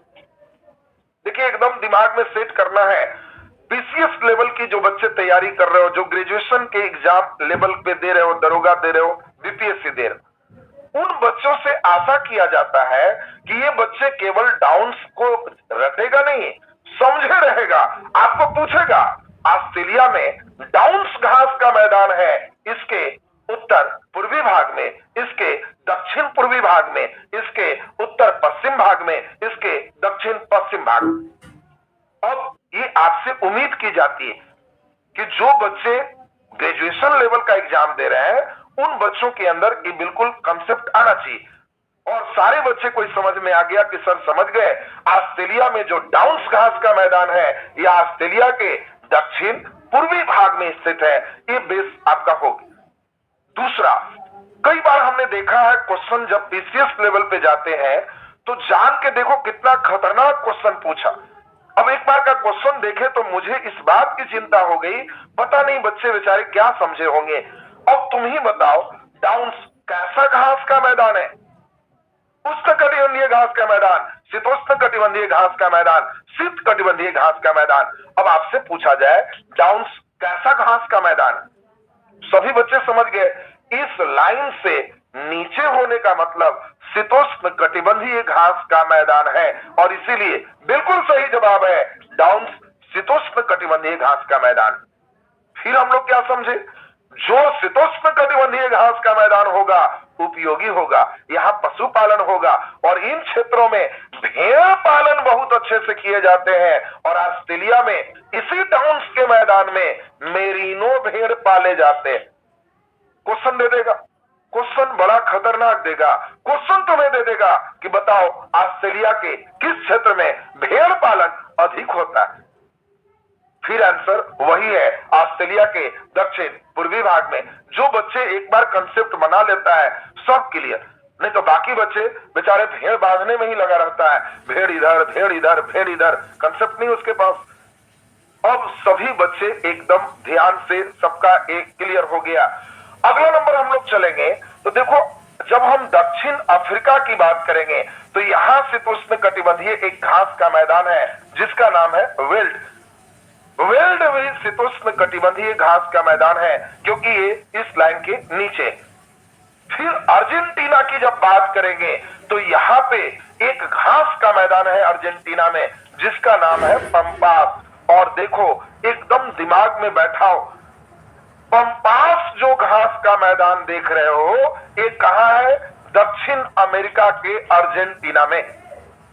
यहाँ पे एक बहुत बढ़िया घास पाए जाते हैं जिसका नाम है अल्फा अल्फा। अब देखो तुमसे क्वेश्चन पूछेगा अल्फा अल्फा तो कहना कि सर समझ गए, अल्फा अल्फा एक घास है। कहां का घास है जी? तो सर ये दक्षिण अमेरिका के अर्जेंटीना में पंपास के घास का मैदान का घास है। क्या खासियत है भाई? अल्फा अल्फा पशुओं के लिए बहुत लाभदायक है और इससे उनके मांस में काफी वृद्धि होते हैं, पशु काफी मोटे तंदुरुस्त होते हैं। इसीलिए अर्जेंटीना में पशुओं का पालन मांस के उत्पादन के लिए होता है, न कि दूध उत्पादन के लिए। और विश्व में सबसे ज्यादा मांस का निर्यात तो समझ लोगे कि वो पंपास घास का मैदान। इस लाइन से नीचे जो भी चलेगा ना उपयोगी घास होगा। और हम एक बार बोलेंगे सबका क्लियर, जब हम बोलेंगे पंपास तो आपके दिमाग में आना चाहिए कि सर समझ गए, पंप, पंप की बात कर रहे हैं, मोटर पंप, टुल्लू पंप। और पंप सर नीचे लगा होता है, पंप ऊपर नहीं होता है, और इसीलिए पंपास नीचे। अर्जेंट में पंप चलाओ अर्जेंटीना। जब हम बोलेंगे वेल्ड तो कहना कि सर ये भी नीचे। इसके बाद जब हम कहेंगे डाउन्स, कहना कि सर नाम ही डाउन है, डाउन्स, डाउन से बना है, डाउन माने भी नीचे। यानी सभी बच्चे का पहले ये तीन बिल्कुल clear, downs, weld and pampas एकदम क्लियर हो गए। अब ऊपर की ओर चलते हैं, जरा ध्यान दो। पहले हम कोशिश करेंगे शीतोष्ण कटिबंधीय एकदम आपका क्लियर हो जाए। उत्तर अमेरिका के घास के मैदान को प्रेरीज कहते हैं। आपको कभी भी कहेगा प्रेरी तो आप कहोगे कि सर समझ गए, उत्तर अमेरिका के घास के मैदान को प्रेरी कहते हैं। यहाँ पे घास के मैदान में गेहूं का उत्पादन बहुत अच्छा होता है। और सभी बच्चे एकदम ध्यान रखना, ऊपर बोलेंगे तो कहना कि सर ऊपर से प्रार्थना होता है, प्रेयर होता है, नाम ही प्रेयरी है। प्रेयर, प्रेयर करो, ये हटा दो तो प्रेयर करो, प्रार्थना करो, प्रार्थना के लिए ऊपर से तो उत्तर अमेरिका हो। देखो परीक्षा में तो तुम पढ़ोगे और मारोगे टिक कि प्रेरी घास का मैदान है, तुम मुस्कुराओगे कि सर सिखाए थे प्रेयर करना ऊपर और उत्तर अमेरिका। मारो आंसर, पक्का सही हो। लास्ट एक है अस्टेपिस। ये जो देख रहे हो ये अस्टेपिस, ये स्टेप उठा लेना है। और ध्यान दीजिए ये स्टेप कैसे उठा लेना है। यूरोप और एशिया में जो घास का मैदान है उसको अस्टेपिस कहते हैं। ये सभी जो तुम देख रहे हो, स्टेपिस, ये प्रेरिस, पंपास, वेल्ड, डाउन्स, ये सभी जो घास के मैदान है, शीतोष्ण कटिबंधीय घास के मैदान है जो उपयोगी। बाकी और सुनो जो कम उपयोगी है, कम उपयोगी, इधर से बच्चे बहुत गड़बड़ करते हैं। जो उष्ण कटिबंधीय घास के मैदान होते हैं, काम के लिए बहुत नहीं होते और जनरली उन्हें सवाना कहते हैं। एक इंपॉर्टेंट बात ध्यान रखना, उष्ण कटिबंधीय घास के मैदान को सवाना कहते हैं।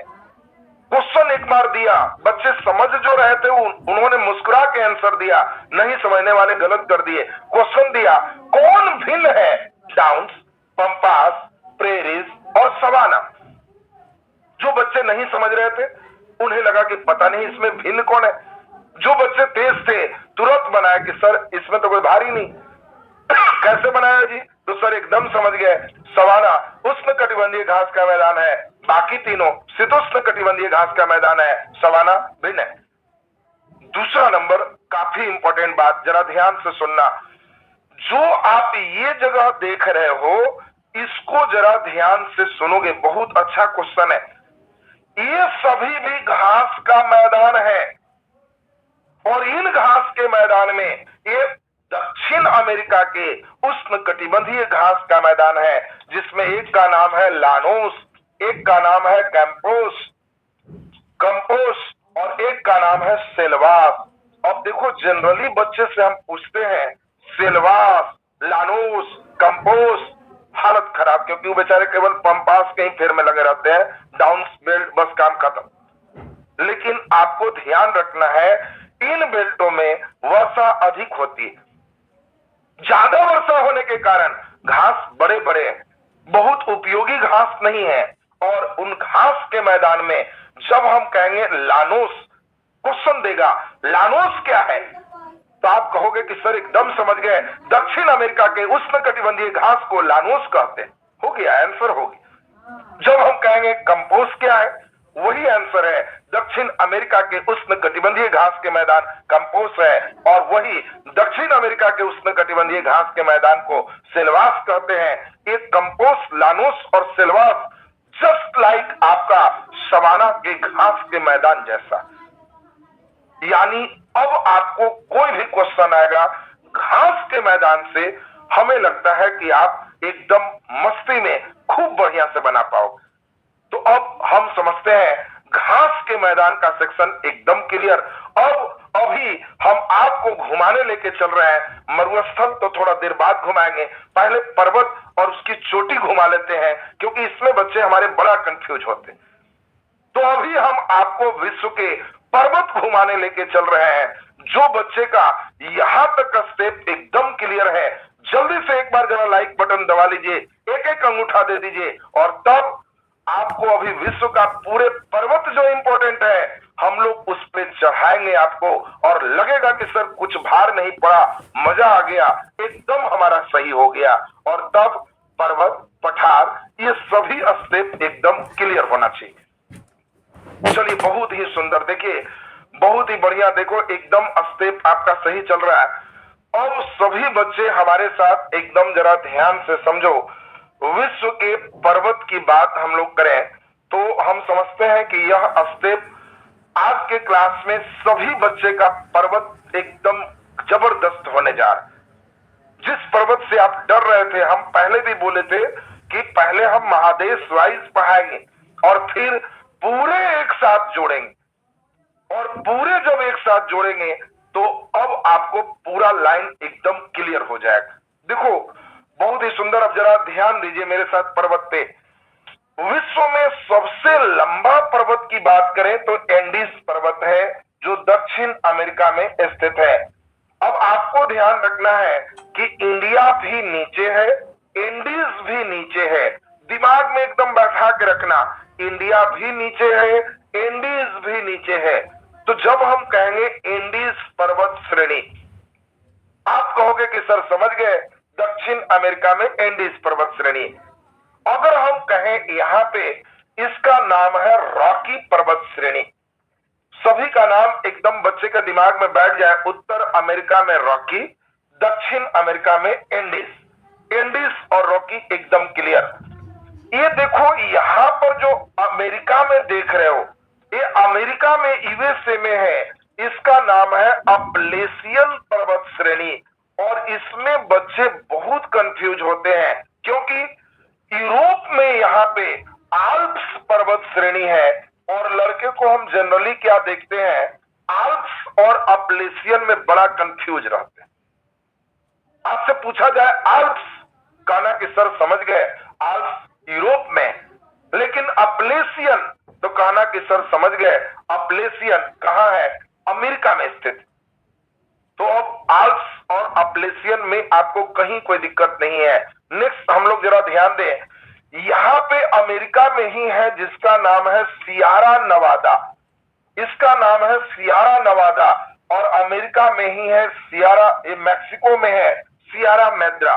तो हम लोग को मेन सियारा श्रेणी ही है, तो सियारा नवादा भी कहेंगे तो ध्यान रखना कि ये अमेरिका में स्थित है। तो पहला इतना दूर एकदम ठीक करो, एंडीज, अपलेशियन, रॉकी और सियारा नवादा, इतना सभी बच्चे को एकदम क्लियर है। नेक्स्ट हम लोग जरा अगला नंबर ध्यान दें।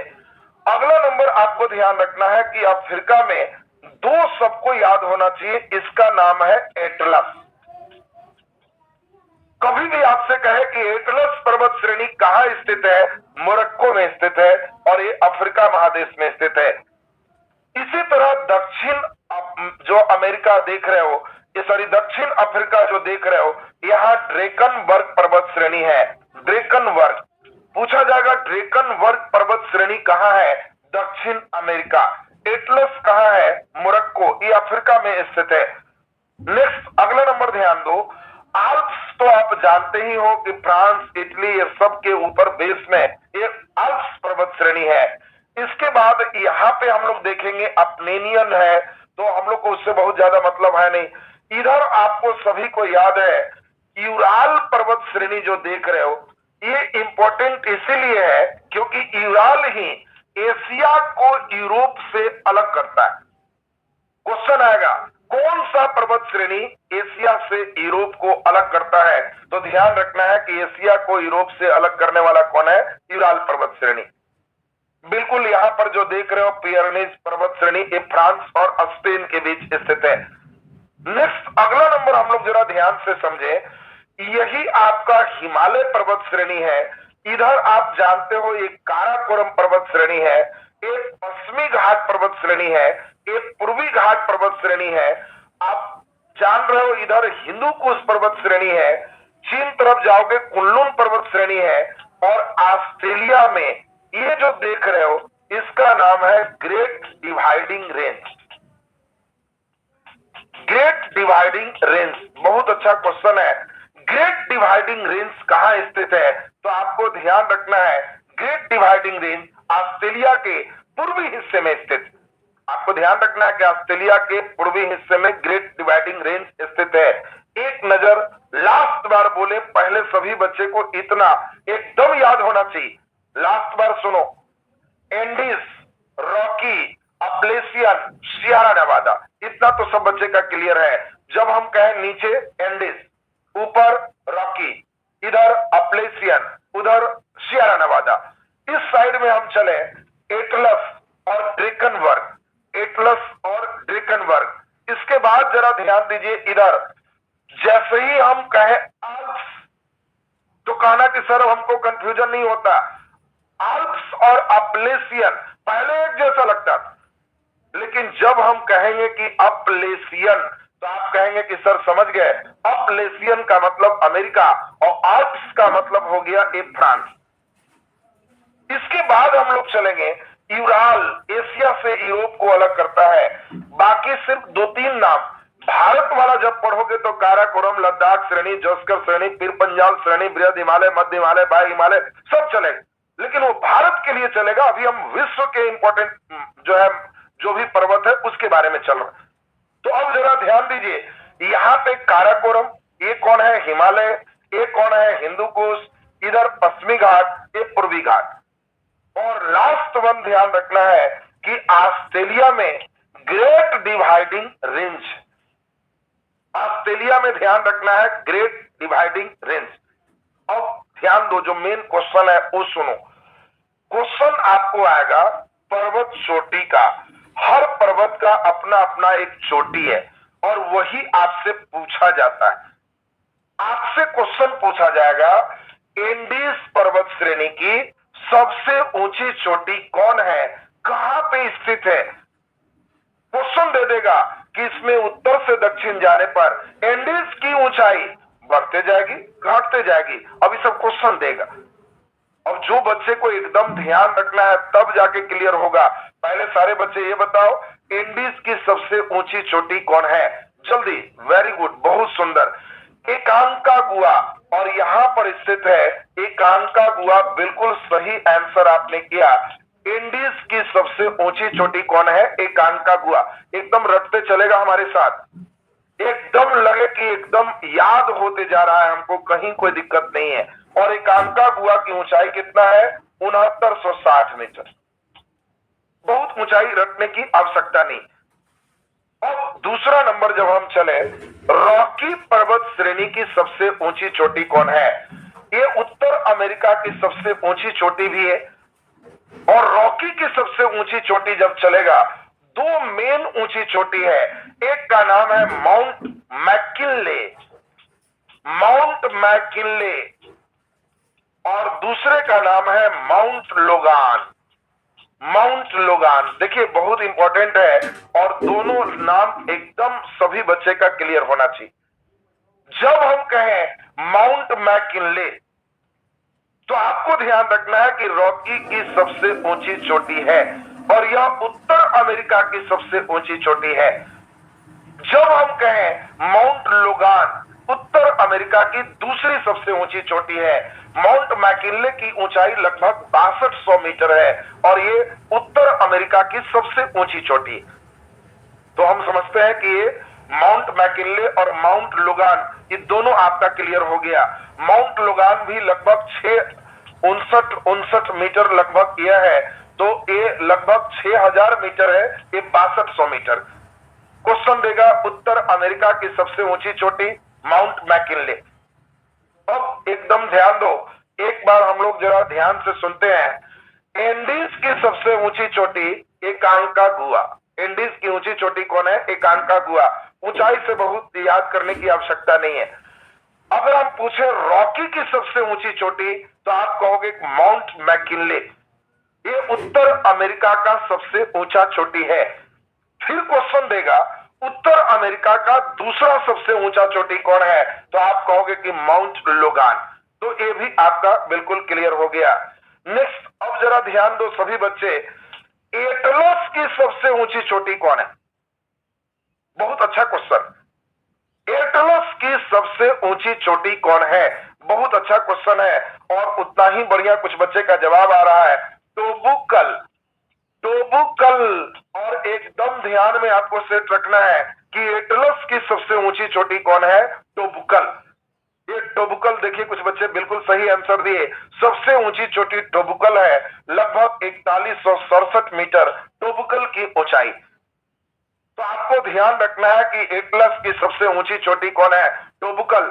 और टोबुकल की ऊंचाई कम है, 4167 मीटर। जल्दी बताओ आल्प्स की सबसे ऊंची चोटी कौन है, जल्दी से आंसर दीजिए। आल्प्स की सबसे ऊंची चोटी कौन है, जल्दी से आंसर दीजिए। Very good. देखिए कुछ बच्चे तो बहुत अच्छा पढ़ रहे हो जी। आल्प्स की सबसे ऊंची चोटी कौन है, बहुत अच्छा आंसर है माउंट ब्लांक। माउंट ब्लांक जो देख रहे हो, माउंट ब्लांक आल्प्स की सबसे ऊंची चोटी है। बिल्कुल सही, एकदम ध्यान में बैठाते जाएंगे, एक बार सुन लोगे परमानेंट सब याद होनी चाहिए। माउंट ब्लांक किसकी ऊंची चोटी है, माउंट ब्लांक की ऊंचाई करीब 4807 मीटर है। तो माउंट ब्लांक आल्प्स की सबसे ऊंची चोटी है। टोबुकल एटलस की सबसे ऊंची चोटी है। इसी प्रकार जब हम चले तो इधर तो सभी बच्चे को याद है, हिमालय की सबसे ऊंची चोटी कौन है, तो माउंट एवरेस्ट। ये विश्व की सबसे ऊंची चोटी है 8850 मीटर। इससे ऊंचा वर्ल्ड में कहीं कोई चोटी नहीं है। इसी प्रकार आपको मालूम है काराकोरम की सबसे ऊंची चोटी केटू या गॉडविन ऑस्टिन है 8611 मीटर। आपको मालूम है कि 8611 मीटर काराकोरम की सबसे ऊंची चोटी। और इसी प्रकार अब आपसे कहा जाए एक बहुत ही शानदार क्वेश्चन, ग्रेट डिवाइडिंग रेंज का सबसे ऊंचा चोटी कौन है? जल्दी से आंसर दीजिए। ग्रेट डिवाइडिंग रेंज का सबसे ऊंचा चोटी कौन है? बिल्कुल कुछ बच्चे सही आंसर दे पा रहे हैं। ग्रेट डिवाइडिंग रेंज का सबसे ऊंची चोटी कौन है? कोसी इसको। कोसी इसको और कोसी इसको ग्रेट डिवाइडिंग रेंज का सबसे ऊंचा चोटी है, लगभग 2229 मीटर कोसी इसको की ऊंचाई है। अब एक बार लास्ट हम बोलेंगे, हमारी कोशिश है कि सभी बच्चे, देखो क्या होता है महादेश वाइज जब पढ़ते हो तो यही चीज तुम्हें भारी लगता है क्योंकि वहां पर लेबलिंग थोड़ा सा ज्यादा होता है। परीक्षा के लिए एक बार जो इंपॉर्टेंट चीज है वो एक जगह जहां समेट दिए वो सारा दुख आपका खत्म, फिर उसमें दुख नहीं। अब एक बार जो बच्चे सुनेगा उसको एकदम परमानेंट याद हो जाएगा। जब हम कहें एंडीज की सबसे ऊंची चोटी एकांकागुआ, एंडीज की सबसे ऊंची चोटी एकांकागुआ। जब हम कहें रॉकी की सबसे ऊंची चोटी mount McKinley, mount McKinley Rocky की सबसे ऊंची चोटी है। जब हम आपसे कहें कि बताओ आल्प्स की सबसे ऊंची चोटी Mount Blanc, Mount Blanc Alps की सबसे ऊंची चोटी है। एटलस की सबसे ऊंची चोटी टोबुकल, टोबुकल एटलस की सबसे ऊंची चोटी है। इसी प्रकार हिमालय की सबसे ऊंची चोटी माउंट एवरेस्ट, ये वर्ल्ड की सबसे ऊंची चोटी है। काराकोरम की सबसे ऊंची चोटी केटू या गॉडविन ऑस्टिन, ये आपका भारत की सबसे ऊंची चोटी है। नेक्स्ट आपके लिए सबसे इंपॉर्टेंट है, ग्रेट डिवाइडिंग रेंज की सबसे ऊंची चोटी कौन है? तो कोसी इसको, कोसी इसको एक ग्रेट डिवाइडिंग रेंज की सबसे ऊंची चोटी है। और हम समझते हैं कि आप सभी लोग का यह जो स्टेप है बिल्कुल क्लियर हो गया। अब इसमें हम लोग जरा ध्यान से समझेंगे, ध्यान दीजिए। अब इसमें अब आपको जो स्टेप है कोसी इसको के साथ, यह स्टेप आपका बिल्कुल क्लियर हो गया। अब हटा के आपसे पूछ ले, देखें एकदम क्लियर है कि नहीं। एकदम तेजी में टाइप कीजिएगा, एंडीज की सबसे ऊंची चोटी, एकदम धाए धाए टाइप करना है कि सर एकदम क्लियर, इस समय कहीं कोई दिक्कत नहीं है। एंडीज की सबसे ऊंची चोटी एकदम धाए धाए टाइप करो, लगना चाहिए कि हाँ स्पीड आ गया। जब तक लिखोगे नहीं क्लियर होगा। एकांकागुआ बिल्कुल सही आंसर। रॉकी की सबसे ऊंची चोटी, जल्दी जल्दी आंसर कीजिए। रॉकी की सबसे ऊंची चोटी माउंट मैकिनले, माउंट मैकिनले। आपको ध्यान रखना है जब कहेगा मैकिनले तो अरे किले खरीद ले, खरीद ले। कौन? अमेरिका खरीद लिया, वहां रॉकी है। बिल्कुल सही आंसर। चलो जल्दी से अगला नंबर आपको बताना है, एटलस की सबसे ऊंची चोटी। एटलस की सबसे ऊंची चोटी टोबुकल, टोबुकल। वेरी गुड, बहुत सुंदर। जल्दी बताना है आपको आल्प्स की सबसे ऊंची चोटी, आल्प्स की सबसे ऊंची चोटी Mount Blanc, Mount Blanc. Very good. Himalaya की सबसे ऊंची चोटी, जल्दी से माउंट एवरेस्ट वर्ल्ड की सबसे ऊंची चोटी है। काराकोरम की सबसे ऊंची चोटी केटू, ये इंडिया की सबसे ऊंची चोटी है। और इसी प्रकार हम लोग चले great dividing range, great dividing range की सबसे ऊंची चोटी कौन है? ग्रेट डिवाइडिंग रेंज की सबसे ऊंची चोटी कौन है? और हम लोग जस्ट अभी सुने कि ग्रेट डिवाइडिंग रेंज की सबसे ऊंची चोटी कोसी इसको है, कोसी इसको है। बहुत ही सुंदर। तो अब देखिए आज के क्लास में विश्व भूगोल को थोड़ा बांधा गया, अगले क्लास में विश्व भूगोल और जबरदस्त होगा। 2 क्लास इसमें और लेके चलेंगे।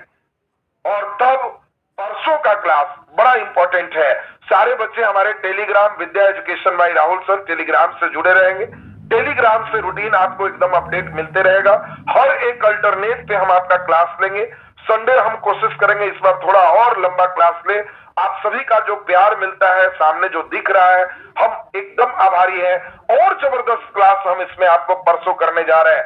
2 क्लास में एक एक बच्चे के अंदर कॉन्फिडेंस आ जाएगा कि सर अब विश्व का जो भूगोल था हमारा ठीक हो गया, बनने लगा।